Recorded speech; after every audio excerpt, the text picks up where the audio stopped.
everybody. So I have a very different talk today.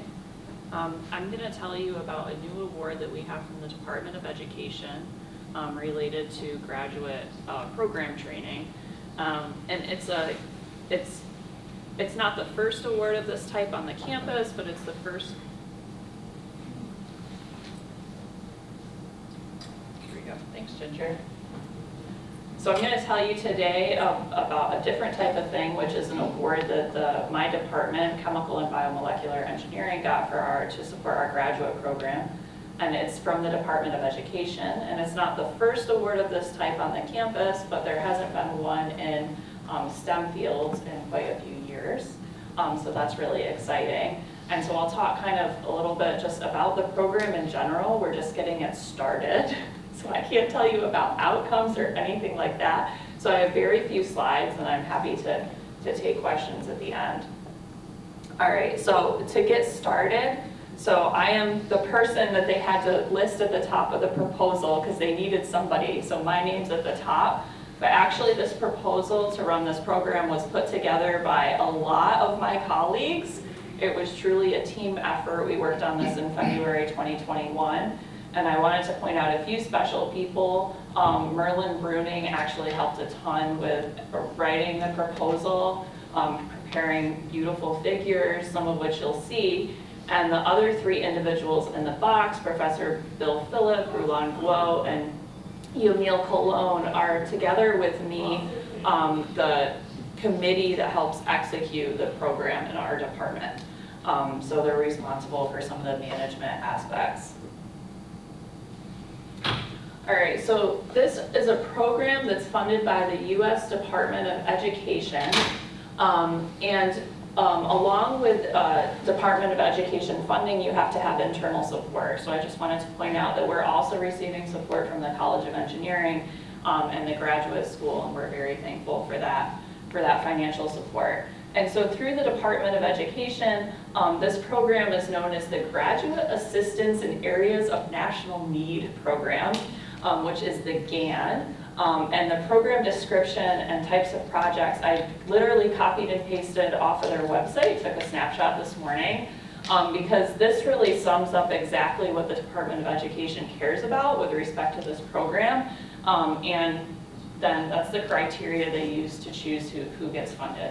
So the program provides fellowships, specifically through individual academic departments within universities to assist graduate students that already have excellent records, who demonstrate financial need, and plan to pursue the highest degree possible in their field of study. And so types of projects, the grants are awarded again to programs and institutions to sustain and enhance the capacity for teaching and research in areas of national need. And so this type of grant concept is really foreign to everyone in my department. And so I explained what the money's for to them in this way. It's basically funds that money we get to goes towards graduate stipends. They can only be spent on students that meet specific criteria, but it's essentially a way for the Department of Education, in my view, to provide flexibility to the department.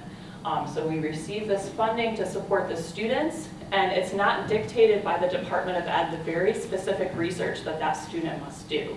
So then that allows the department to have flexibility, so we can spend more resources on developing training programs and to improve the department as a whole, because we have some extra money coming in to support some research that a sponsor is not waiting for data, immediately on.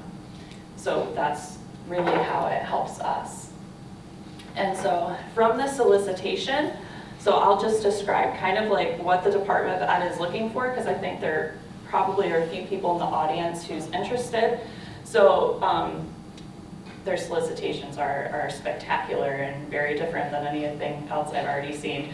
I've seen ever before from any other government agency. But anyway, so basically the applicant is a department. So you apply not as a single principal investigator, you don't apply as an institution, but you apply as a department for funding to the department. And your department has to have a graduate degree in specific areas, and it has to have been in existence have that degree for at least 4 years. And then they have a very specific list of degree programs that your department can have and qualify for this type of funding. And these are considered to be what the current national need is. So basically, we need to graduate people that are identified in the United States in 3 different categories. So category 1 is information science and computer science. So it's like cybersecurity, artificial intelligence. Category 2 is engineering. And then they list out basically every discipline of engineering you could possibly think of. And then the 3rd category is other types of science, including biological, social science, and nursing, with the caveat that the goal of the degree program has to be to graduate people in those fields to only go into research and teaching. So not nurses to go practice nursing in a hospital, but nurses who are going to be nurse-like educators. Similarly for people in social science or biological science. And so the goal really is for research and teaching.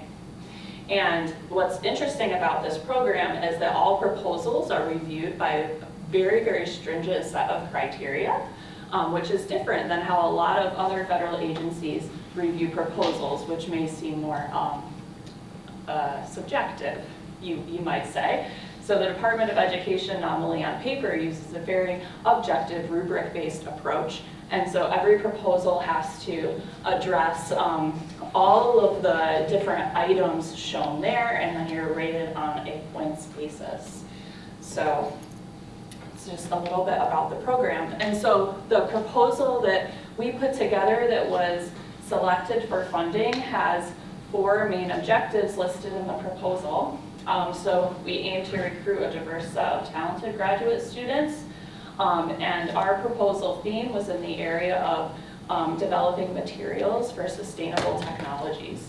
And so our degree program is chemical engineering. So everybody's getting a PhD in chemical engineering, but they also have to fit within this research team of developing materials for sustainability. And our second criteria is to increase diversity of students in the field through recruiting, training, and mentoring. So it's essentially recruiting and then retaining and really graduating students so that will go on to successful careers. It's to support and mentor the students so that they can finish their degree in less time than the national average. And success to the Department of Education is if you're out the door with a PhD in less than 5 calendar years. They consider that a success, and anything longer than 5 years they don't want to see.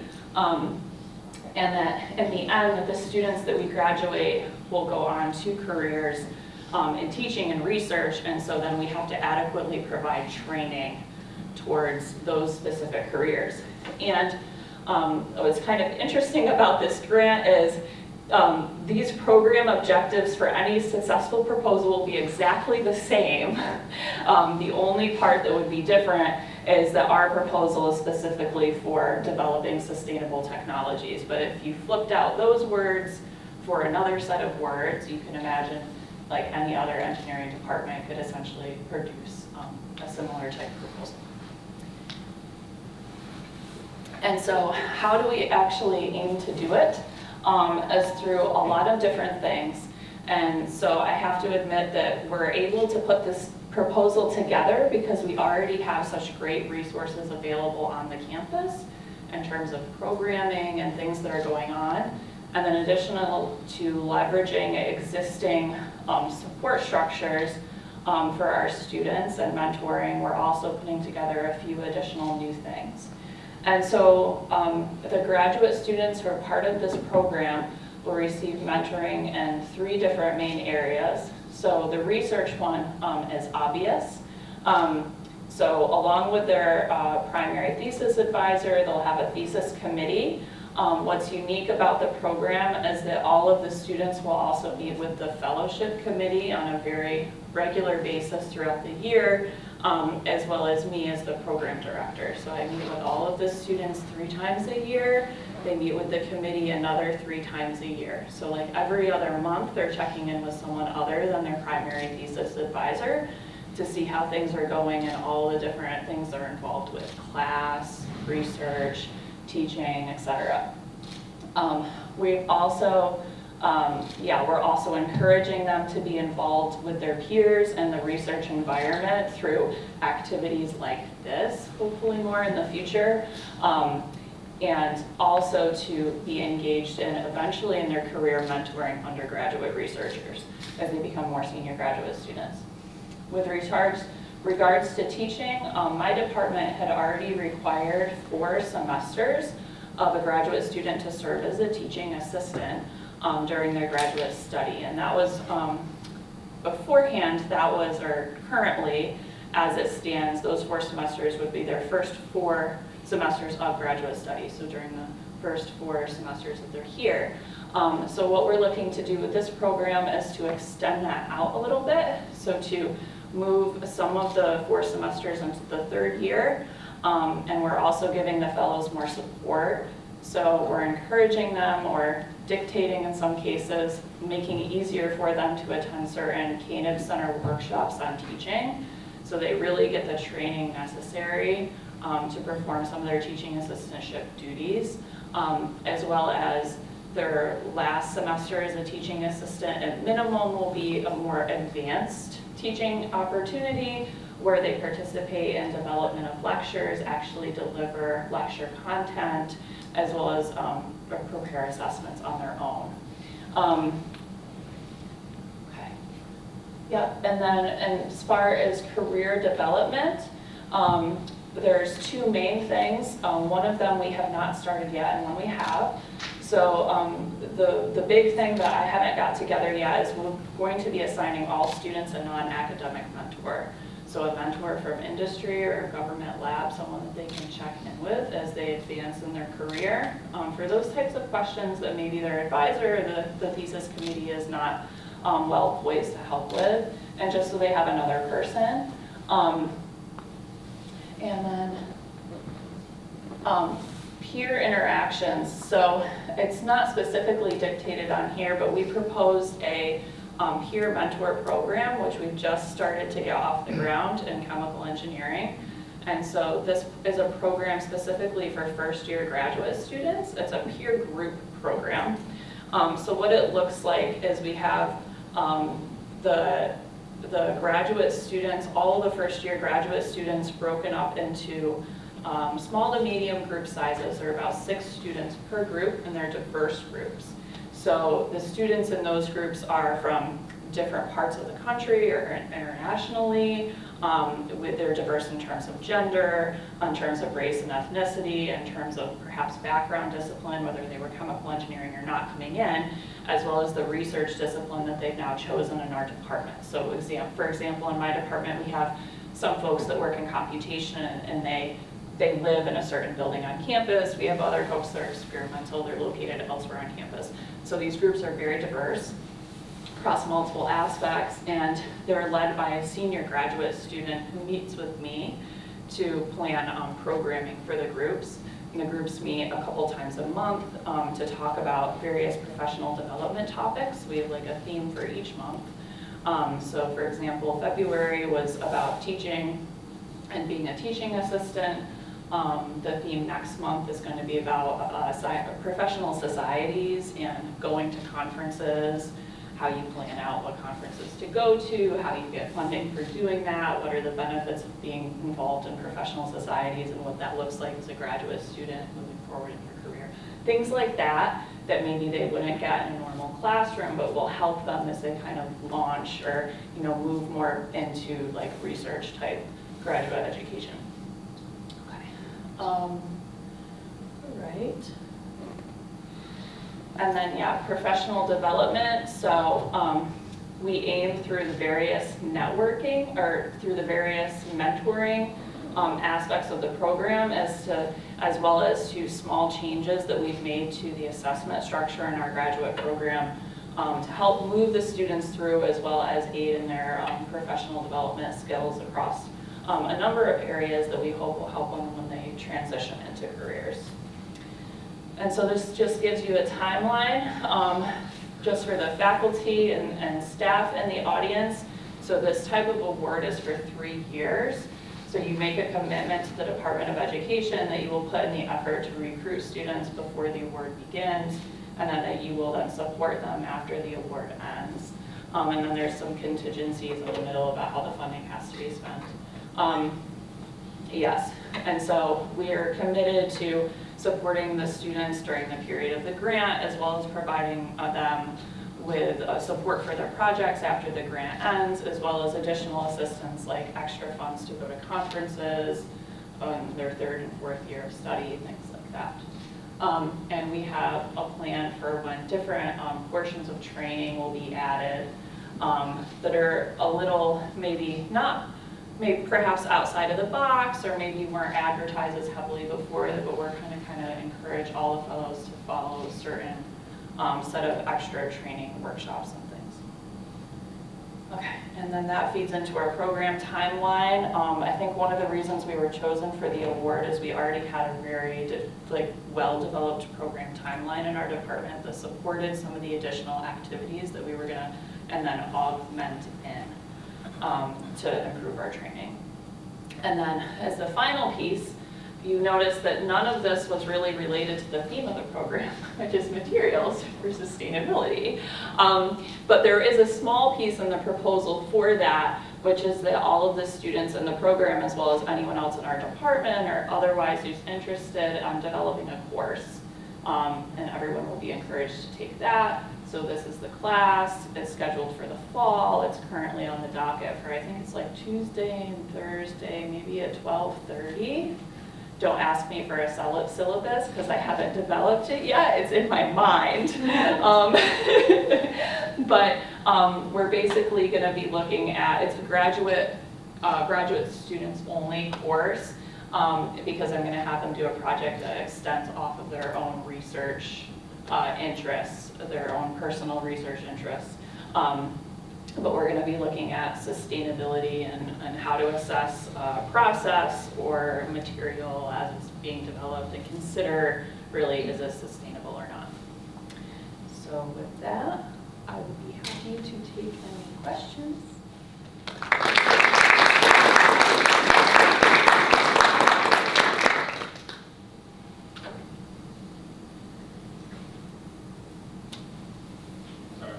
How tailored this proposal need to be for, say, each individual department, or majority of the proposal is actually template, same language? It's mostly a template. Okay. And we based our proposal off of another successful proposal at another institution. That was really helpful for us in understanding what they were looking for. So I can make sure that. As well as there's some information you'll need to know about budgeting and how the solicitation reads and how you actually implement the program are two different things. But happy to share that. Okay.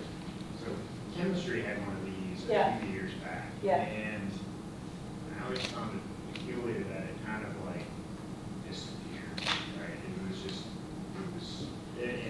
admittedly, it was a pretty fair administrative burden, from what I recall, so I can really sympathize with what you're probably going to be going through. Uh-huh. But is this something that could potentially lead to like like for a lot of these research training grants, right? It's a competitive renewal process, but obviously, assuming that things haven't gone completely off the rails, you generally have a leg up on any new proposals.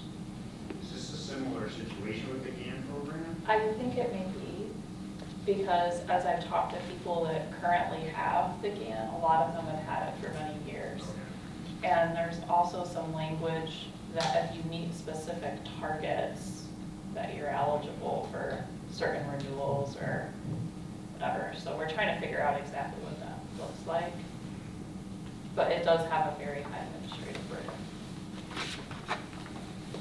I was curious if the graduate class you mentioned is exclusive to students in that program, or is it open to all?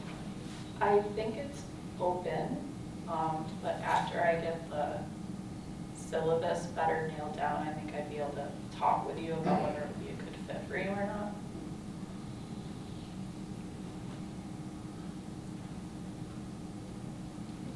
Yeah. I have questions. If I got correctly, you mentioned that students that get funded through the program later on need to join a course in research or teaching.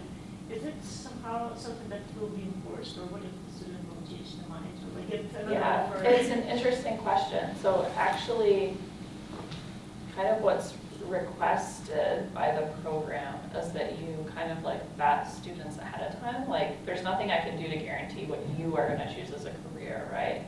But I can ask you what you're interested in for a career.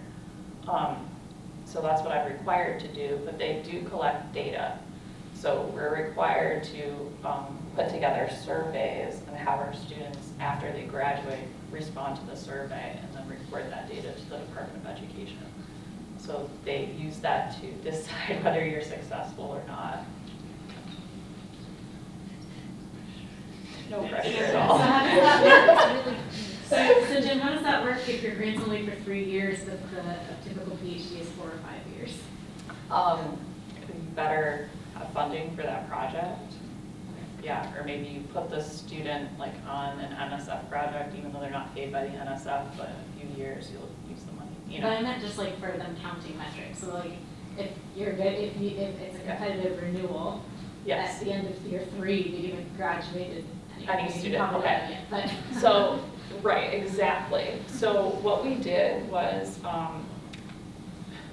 it was very difficult. The implementation of the funding was actually very difficult because we applied last year. Proposal was due on March 1st. They were supposed to get back to us by the end of April.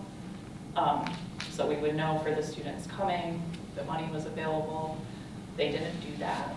So I found out on like September 29th or 30th that we were getting an award on October 1st. And that the money would have to be spent by like this month, that we would have to be spending. Because I have a report due like 30 days from today. So what we decided to do was fund a 5th-year student who was very interested in education, and she'd also already done a lot of the teacher training and the types of things that we're going to encourage all students in the program to do. And so she's doing her like advanced teaching assignment this semester, and then she'll be graduating in the summer. So we'll have one success story, and then we chose another 3 students who are like intermediate in their career as kind of other guinea pigs, I guess, to pilot some of the ideas.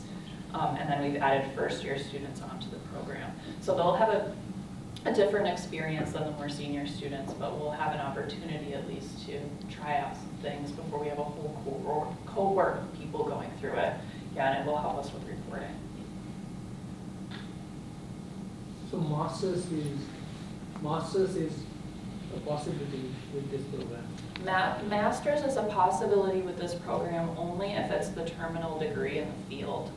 Oh, So yeah, the program specifically for whatever the terminal degree is in that field at that institution.